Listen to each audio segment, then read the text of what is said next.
This is DJ Lil Jerry, The Blessing, and this is my story. All right, man. DJ Jerry, man, the hottest DJ in the streets of Louisville, across the state of Kentucky, man. Let everybody know that don't know where you from and where you grew up at in Louisville. I'm from Louisville, Kentucky. We're gonna say I was born in the East End. I was raised in the South. So call it what you want. But I was mostly in the South. You know what I'm saying? I went to church in the East, went to school in the South. I was really just stuck in between. Know a lot of West End people because of basketball. You know, before it was DJing, that's where I was at with it on the court. A So little bit of before everywhere. so before DJing, you said you was on the court. You had hoop dreams. Yeah, you know how everybody had some type of dream. My first dream was hooping, though. Definitely. For sure, for sure.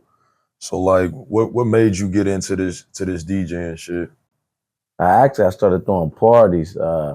Me and EJ started throwing parties. We started a group called Power Movement. It was like 4 or 5 of us. Then First Class, which was at the time it was B More, Wine Class, AT, and Boosie. They gave us a chance to throw a party with them up the street at Roxbury. Took off from there. I ain't gonna say the DJ's name because that's my brother, but I asked him to play a song and he told me no. So I fired him and went home and learned how to DJ.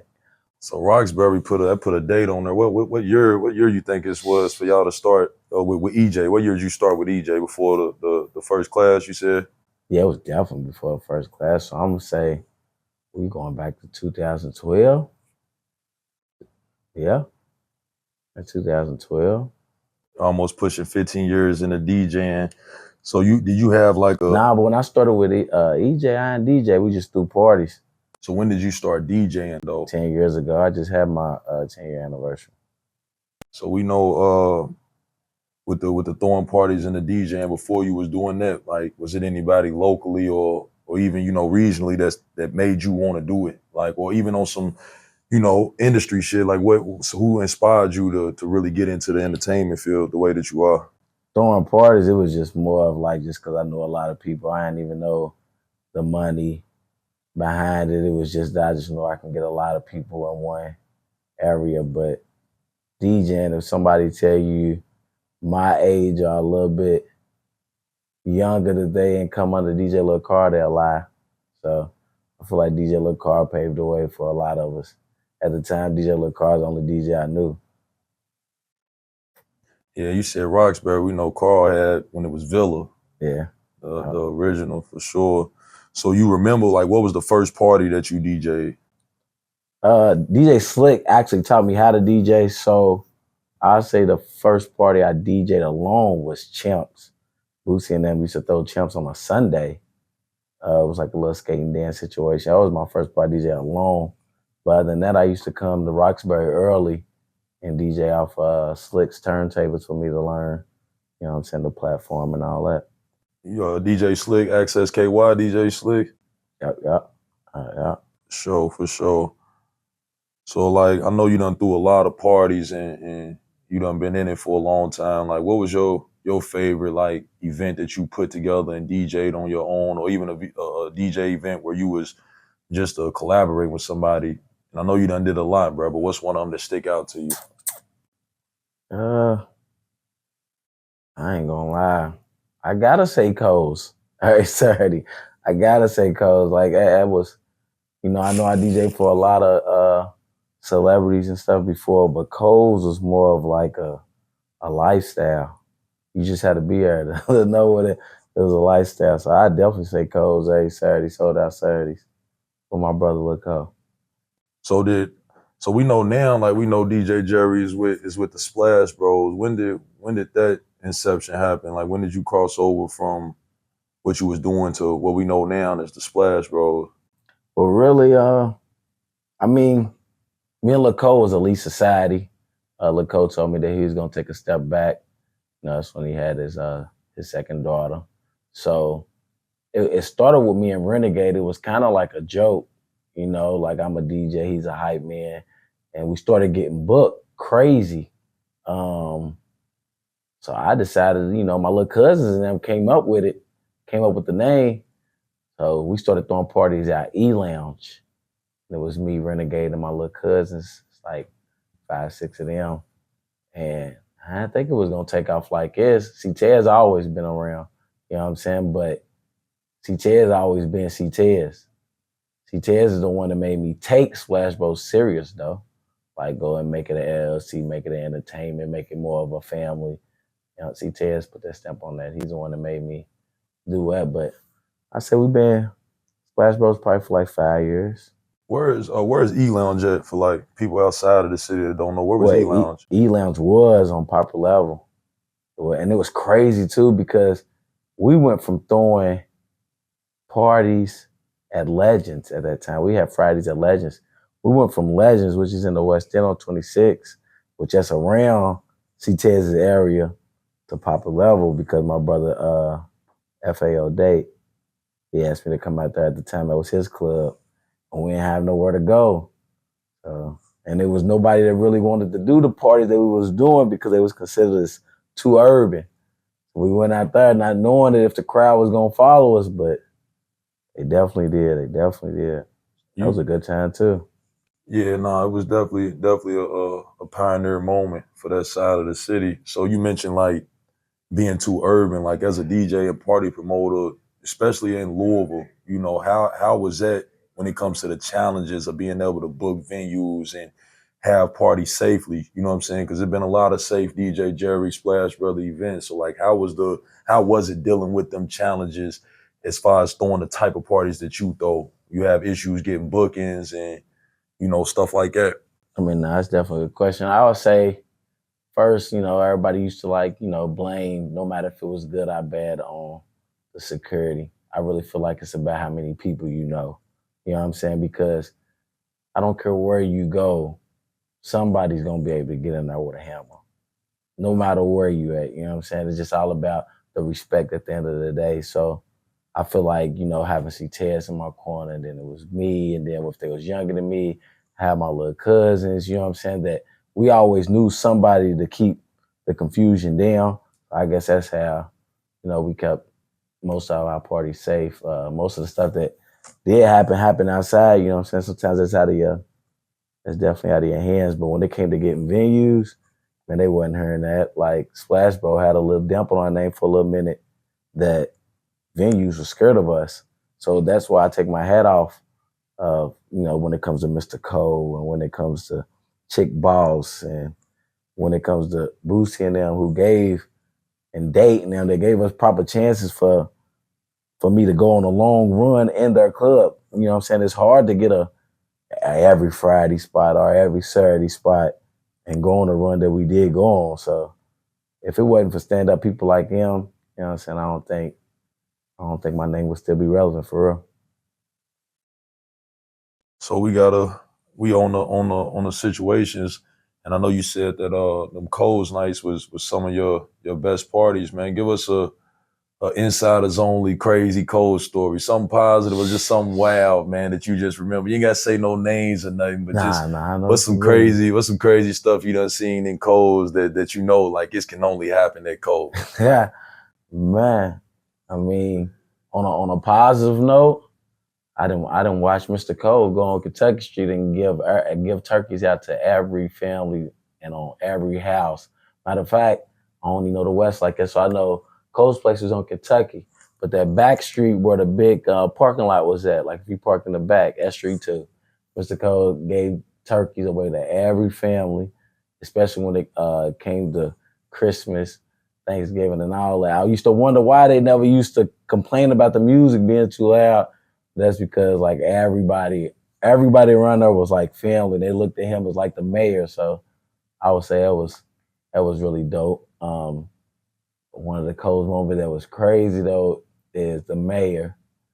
And he ain't the mayor now, but when he was the mayor, he came and did like an open bar during the day though. It was like 4. I wasn't invited, you know, but I didn't know what was going on. So I used to drop on Mr. Car all the time. You always knew where to catch him at. And the door was locked. The door ain't never locked. I'm banging on the door. He opened up the door and this a whole party, fam. That's all I can say. A whole party from 4 to like 8 that was free. But it was like I learned like, okay, the parties that what we call party and what the high power call party is different. It's way different. You know what I'm saying? And it's something that you'll never know. You would have never known. Like you wouldn't even see it was no cars up front, no nothing. So it's just like, how's all these people in here? Yeah, No they cars. car service, they got dropped off, they Come party on, hard, man. got picked up. It's politics, man. Cole was a legend and changed a lot for the city, man, for sure. So let's get into some industry stuff, man. I know you're a DJ, so you deep in the music selections and stuff. So your opinion's gonna matter, and we gonna hold you to it. I need your top 5 hip hop artists, man. Dead or alive. And this is your top 5 that you ready to get on the stand about. Like, these is the best 5 rappers. We ain't talking about lyrics or what we talking Ain't no about. Just straight. criteria. This is the top 5. My what top we talking 5 that I about. listen to. Nah, like if you got to talk about who's the best ever. Okay. I don't have to have it in order. No order. Pac, Wayne. I won't put him in my top 5. Hold on. So why you got Pac and Wayne first? Because we got him as cliche. I need to know why you got Pac and Wayne. I got Pac because that's what I was grown on. And like my daddy taught me, you can't be a Biggie and Pac fan. So when I was listening to my Walkman and all that, it was straight Pac and DMX and all that. Wayne's my GOAT though. Pac's probably my daddy's GOAT. You know what I'm saying? But Wayne's my GOAT. I don't feel like nobody's messing with him at all. Lyrics or nothing. The only person that can probably is Jadakiss or Fabulous or something. Other than that, nah. So we got Wayne and Pac. You got 3 more left. And then I heard you make a comment to yourself. You ain't want to put him in your top 5. Nah, because my favorite rapper is Joel Santana. You know what I'm saying? So, but I can't say. But he's people top are 5 stand on ever, Joel. Dipset's ever was crazy. They had a lot of influence on us. We was out here. Dipset and Meeks and Wallet Chains and all that, but you got to stand on something, man. So you got Wayne, Pac. I got Wayne. Honorable mention, Jewels. Pac. I gotta say DMX. It's gonna be a lot of people that might feel the type of way, but I gotta go Eminem. And Fabulous. Yeah. You probably get more flack for Fab than them, man, but I ain't mad at you. I respect the top 5. I respect it. Why you tell me the truth though? Why you got Eminem? You the coldest white boy?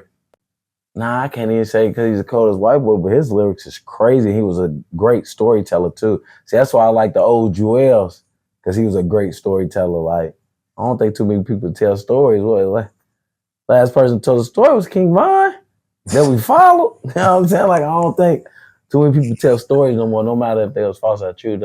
I like music like that. I like storytelling. For sure. So what's your favorite album like that you know what I'm saying, had the most inspiration from, listen to the most, timeless to you? Like it's the one. I Can't Feel My Face. I Can't Feel My Face. Because you gotta understand it. The GOAT that I'm saying, my GOAT is Lil Wayne, and then my favorite rapper Jewels on the same, going at it each, man. But if I had to say, like, just got the whole album by itself, it's still gonna be Wayne. What was that? It was the white and green album. What's that? Lights Out? When he had to shine from my head down to my shoes, that album. Yeah, early Wayne, just fresh off of Cash Money Wayne for sure. So while we still in the industry, man, we ask our people that come on the show and talk to us on the podcast, man. Top 3 celebrity crushes, man. On it. Alicia Keys is number 1, fam. That's my wife. J-Lo was definitely one. I haven't seen her in a minute, so don't judge me off that one. But Alicia Keys definitely number 1. She's 2. Gabrielle Union. Even after all of the controversy. I'm talking about then, fam. I'm talking about then. Then what's crazy though is her talking to Dwayne Wade. That was my favorite basketball player, but that was like, that don't mean I back of what he's doing now, and they don't even got nothing to do with his son. I'm talking about the fingernail polish and stuff that he got going on. So, at the basketball, people went a little weird on us. I get it. No, I think in top 3 was probably top 3 for a lot of people in our era, man. Them is, you can't go wrong with Selena. And yeah, so Yeah. it's gonna be Yeah. tough to go against that. So we got let's get into something else, man. What what particular hip hop era do you feel like you was most connected to, like as an era? I know you said you like the storytellers and stuff, but like, is that you giving it to that Jewel's Dipset era, or what era of No, hip I hop? definitely got to say Jules Dipset era. I got to, like, up east, most of our chants came from Dipset. Kurt Cobain and her, the whole East Gang and her. It's Dipset. You know what I'm saying? Like, people didn't know at the time when we was at the party saying that, but yeah. And then, like, even all the OGs that I looked up to that's from up east, Dipset. So yeah, I definitely gotta say that. So how did, like, growing up in Louisville and spending the times in the areas that you spent, how you feel like it made you like who you are today? I would say, and that's me going back to basketball. I would say like AU, church leagues, and depending on what school you went to, you know what I'm saying. If you was on the basketball team, like it helped me connect with a lot of people. Like we didn't do, it wasn't so much hoods back then. You know what I'm saying. So it was just like who you knew, who you grew around, and all that. So once I got older, we started DJing and going to codes and all that, knowing everybody. You know what I'm saying? Like it really helped out a lot. I never really been in the streets or nothing. So really being able to stay in my lane, but still knowing everybody, then helped me make a lot of money, a lot of positive money.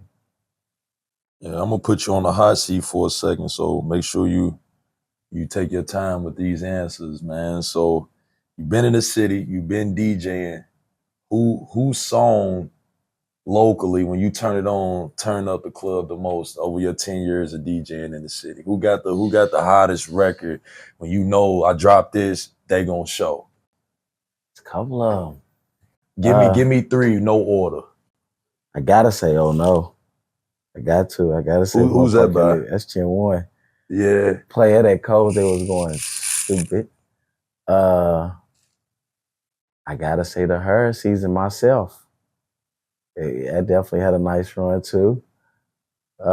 And like I say, shuffle with it. You know what I'm saying? That's not my order, but you gotta say shuffle with it. But that's still me sleeping on a lot of songs. That's I me mean, that well, you got your three. Give me yeah. give me a rundown then though, cause you DJ. I I ain't gonna mean put you in the box. It's 10 years, man. you gotta say she is facts. Yeah. Uh, I mean, it's me probably being biased, but you gotta say look at her go. You know what I'm saying? Like you got to say that. You gotta say Shannon.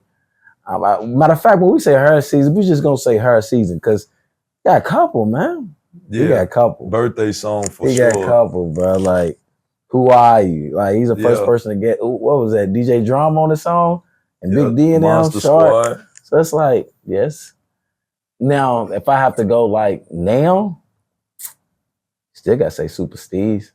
No matter how bad, he'll get mad at hearing me say it though, because Mike Bombado want to leave that song alone so bad. But it's like, bro, that's you know what I'm saying. Like when you think of you think of that song. Like you got to. One song I'm gonna tell y'all watch out for though is that at her see still in the mix. It's crazy as heck. Her season and that Guala. Guala. That's gonna be Yeah. trouble. You okay? We It's gonna be gonna trouble. definitely. I'm gonna be out. I'm gonna hold you to it, man. I want to hear it when I pop out. They on a good run though, man. Her season's definitely a legend. Definitely a legend. What about them little Carl records, man? I know they different See age what I'm groups. saying? I Like, just want to make sure you do it so they don't be mad yeah, at you, nah, I man. mean they can because they gotta understand still me. But we can sit here for an hour, but we still gonna be missing somebody. Facts, Like facts. Shannon, that whoever saying OG Shannon, hit. You know what I'm saying? Like Carl, like I said, he was a golden Naira, so it was like anything that nigga did. You know, I just found out that this is my neighbor. I just found out he was a mailman. I didn't know he was a mailman the whole time. He was throwing parties for us. Man, trapper, hustler, real, you know what I'm saying, pioneer. Like I said, it's a lot of love in the city in our lane, bro. That's I'm glad that we can even sit and have these type of exchanges about the greatness that go on inside of our city. Yeah, And they still our steeds all the time, man. You know, they come get it and take off. We're gonna get into a little more personal, basic stuff, nothing too crazy, but you know, what's Jerry's favorite color, man? Oh, red, of course. Red, of course. I mean, I mostly go back where I was raised and stuff, but yeah, red. What's your favorite food? Like, what's a meal that you know you can eat every day and no complaints? Pizza. What's the favorite pizza spot? Sheesh. Like in the city? I mean, you global, national, but I mean, in the city, we're gonna keep it in the city. If you got to pop out right now, where you going to get this pizza from?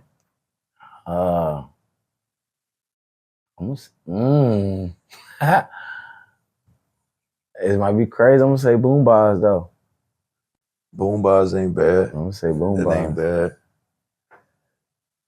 So you got what's your favorite movie, man? And let me put some context with it. What movie had the most impact on you, or how you feel like you view life? Like after you seen that movie, it did something for you. Paid in full.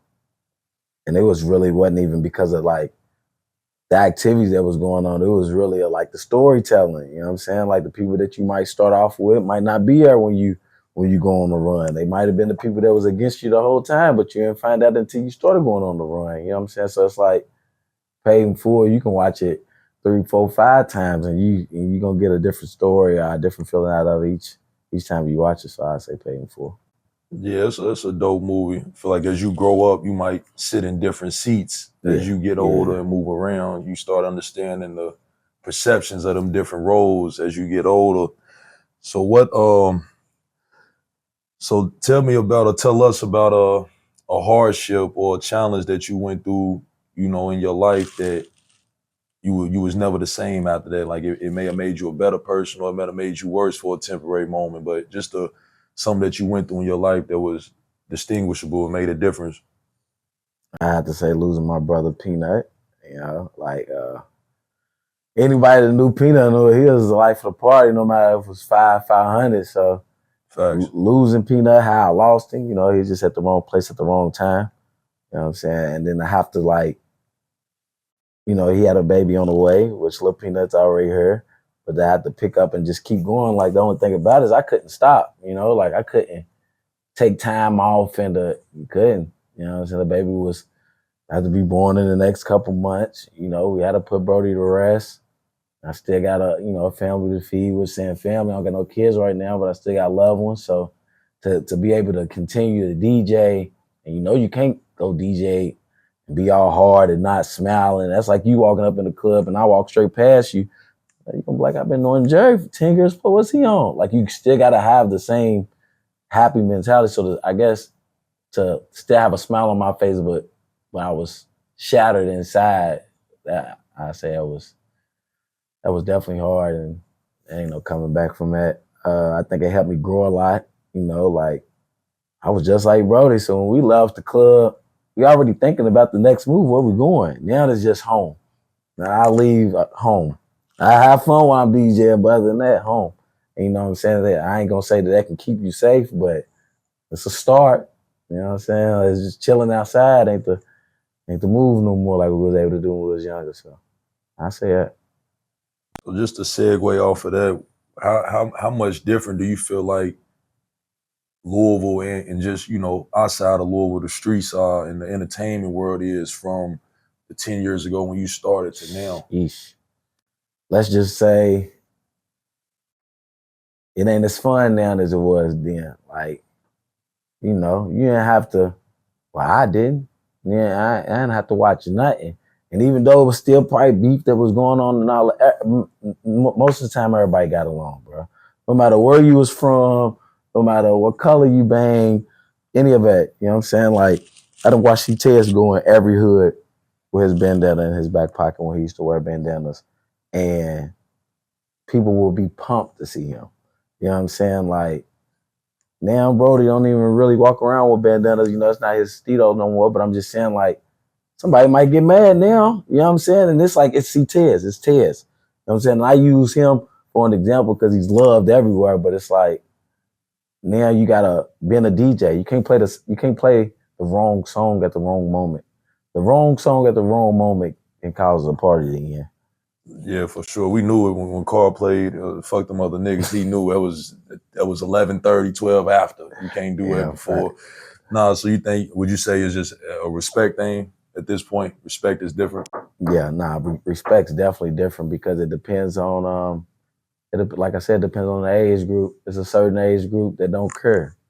You know what I'm saying? They don't have no big dogs. They don't got no Harris Seasons, no DJ Lil Carls, no Mr. Coles so they the big dog. They don't get no respect. I would say they got them. We don't view them the know 'em. same, right? Because I mean, Okay. you a tenured DJ, bro. If anybody wanted to get up into it, I don't feel like they would have a bad path following you and the way you did it. But That like makes you sense. said, the access and the accessibility is a lot different. Their life is a little bigger today. But all right, so on the local scene, I'm a local artist, and I'm trying to get DJ Jerry to spin my music at some of the hottest and biggest events in the city. How do you want an artist to go about that process of getting you their music and having it played? I mean, now first off, of course, I'm gonna tell them to start off by just sending it to my email, but you can't come with to a DJ and be like, how much? I ain't gonna lie, like that really rubs us the wrong way when you say how much. You know what I'm saying? I know everything do got a ticket on it, but it's really not about how much money you got. To be honest, it's really is about support. You know what I'm saying? Like, I'm gonna use Guala for an example, man. Like I used to see him around all the time, but I really didn't know who Talk of the Town was. I just knew that they was fly. You know what I'm saying? Like, but when they used to step, they coming out 10, 15 deep. You know what I'm saying? Like, yeah, you might got that song, but they not begging you. That makes you want to play it. Like, who is these niggas? These niggas show up. They've been in my last 2-3 parties. You know what I'm saying? They not ask me to come and get them at the door. No, nothing. So then I don't need no money. You know what I'm saying? I don't care if you got in for free. I don't need no money. And then I want to spend it to see the approach I got. It can be the weakest song in the world. Like, you gotta understand, we're not the person who judge. You know what I'm saying? The crowd is. So, you can't come in no club and you see that the crowd's rocking and you drunk and you like, yeah, play my song. It goes with this. Nowadays, I gotta go home and listen to it. There's so much beef and stuff that's going on. I can't play a song for me. You talking about somebody that's in here, and next thing you know, the club's ended. You know what I'm saying? So I would say it's proper timing, but please just don't come on how much it costs. You just start off by, now, like one artist just came to me. I swear to God, it was dope. He was like, I know you don't know me. I really ain't from here. Been here for like 5-6 years. I'm gonna come to one of your parties at the beginning of the night to just rap to you and sing you 3 songs. I just want you to pick out what song you feel like is marketable for me. Not even for you to play, but just feel like it's marketable for me. And I'm playing one of his songs now because it was cold. You know what I'm saying? He didn't ask me playing no nothing, but it is like, you do got to know how to, approach somebody. But that's just life. It's communication skill. So sometimes I feel like a lot of DJs, not necessarily you personally, but I know it's out there. Like Jerry might not play our music or whoever else, and it ain't too many people that's at the top of the game and where I see, and respect you in regards. But like, do you feel like people respect your professional position as a DJ? Yeah, I definitely do. But I can also say that, like, it sometimes feel like I'm the only one. I mean this, I'm saying in the most respectful way. Like when it comes to like EB, Z Nice, and Slick, I feel like their age group is kind of like the same. You know what I'm saying? So if you feel comfortable going to Z Nice, you go to Z Nice, or you can go to EB. But when it comes to like me, I feel like it ain't too many people around my age or that's doing the urban like I am. So it's like everyone is coming to me, and you just can't play no party full of just local music. You know what I'm saying? So I feel like, somebody gave me a great idea. I mean, I haven't did it, but we can talk about it. But Bird was like, maybe we need to get a platform that before you just come to me and play it in the club, I can have a podcast or something where we can play the music for everybody to hear. Because like I said, it's not for me to hear. You know what I'm saying? Like, we can play the songs for it to be heard and they can get judged that way. And for the people who's getting videos done, that it's another platform for people to see your videos and not have to just worry about you promoting it, because not everybody might not see your page. You know what I'm saying? So it's like, I feel like that's one thing that I can do as a DJ to make artists, how can I say it? It's better communication. To help the crowd see their hustle. Because it's what it's all about, though. Like, for real, yeah. Like, they be wanting me to play their song and to push them, but they don't want to push themselves. So it's like, I can take your money and play your song all you want, but when you start to see there's no processing, you're not going nowhere besides getting played at Legends or what H2O and wherever club I'm at because of your song. You got an urban song, but then you want me to play it when I'm at Baxter's. Like you want me to play it while I'm at Hill Street Lounge. Now you gotta get in that bag. You gotta have one song that's, mellow and one song that that can take them up and all that. So, I feel like the DJs, including myself, need to have more communication and more conversations with these artists because they can be talented as heck, but just don't know which route to go. So even let's segue off of that and keep it in his pocket. So like, and that's one thing, but give me something else or a few things that just you being a part of the DJ community, you want to say to other fellow DJs that you all could do better when it comes to represent Louisville. And I'm gonna say, like, when you go to Atlanta or you go to Houston or you go to New York or Miami, they have spaces and times and areas for their music. We go to Atlanta and learn new Atlanta artists. I may not feel like as a consumer, when people come to Louisville, it's a place where if they go out and venture the city, that they're going to learn about local artists. So on top of what you just said, which is a great idea, it's something I'm down to get involved in. What do you feel like you and your fellow DJs could also work on when it comes to just not necessarily breaking the artist, but making that segue between the artist and the crowd? I can say that DJ Slick does it. You know what I'm saying? He do it more around the awards time, but I feel like when they have, I don't even like calling them local shows. You know what I'm saying? But when they have shows, because it's people like Breezy throw one that when you have multiple artists coming and displaying their music, I feel us DJs need to show up. You know what I'm saying? Like, including myself, like, I've probably been to one or two, in the past 3 or 4 months, bro. Like, we really not that busy, fam. You know what I'm saying? Like, I just us showing our face would make the artists respect us on a totally different level.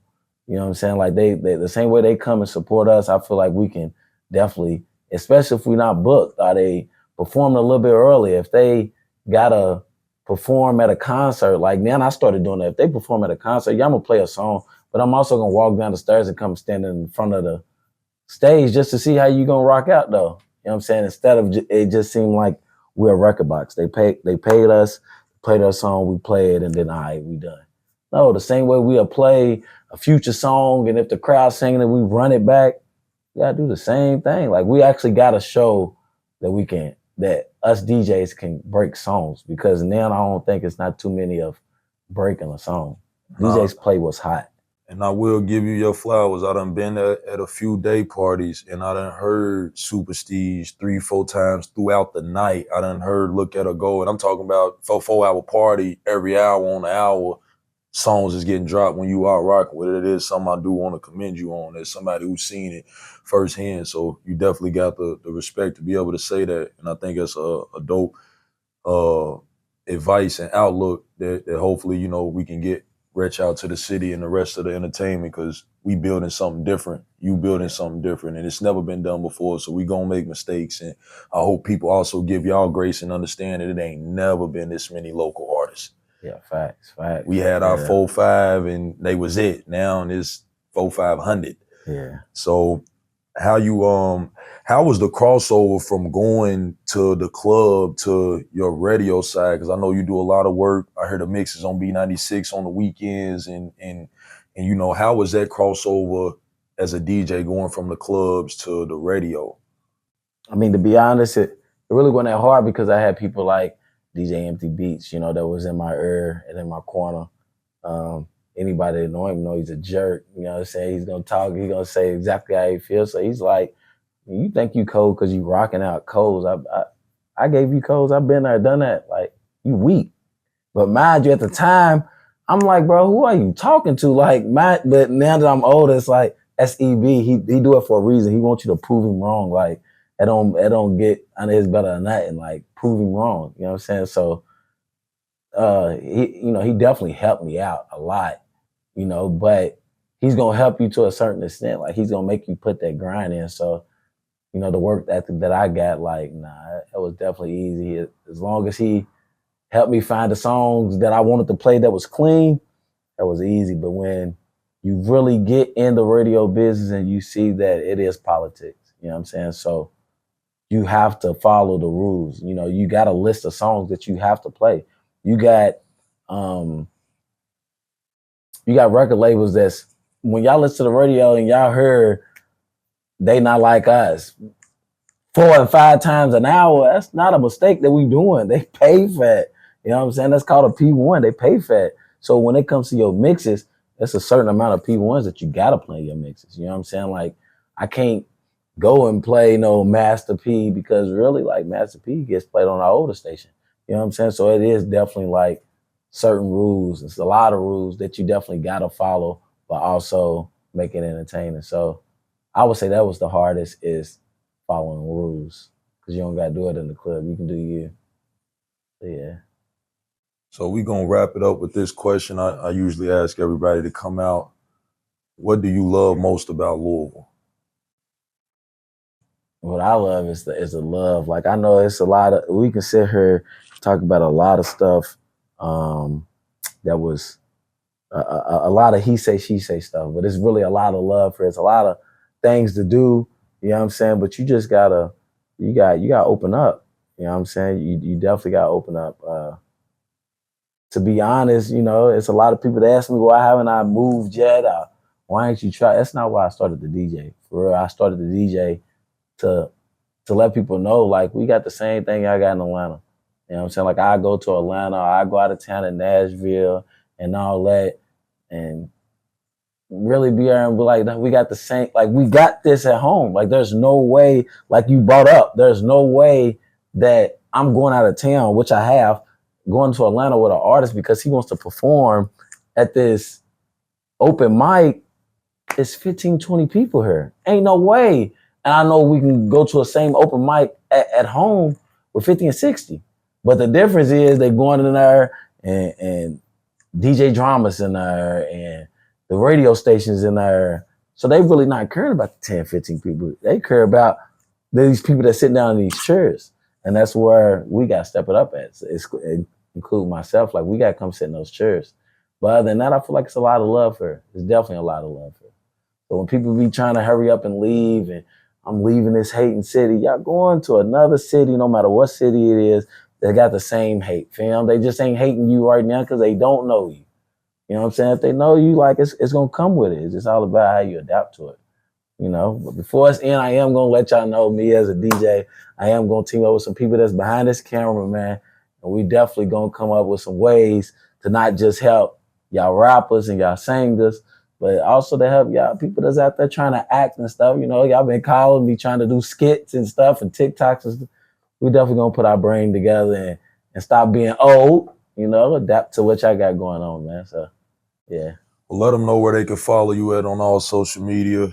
Y'all can follow me on all social media, DJ LaJerry. Besides, when it comes to Facebook, man, it's Jerry Mangum. Now, I do got a fan page on Facebook. It's DJ LaJerry. Might rub y'all wrong, though. So just follow my regular page, Jerry Mangum.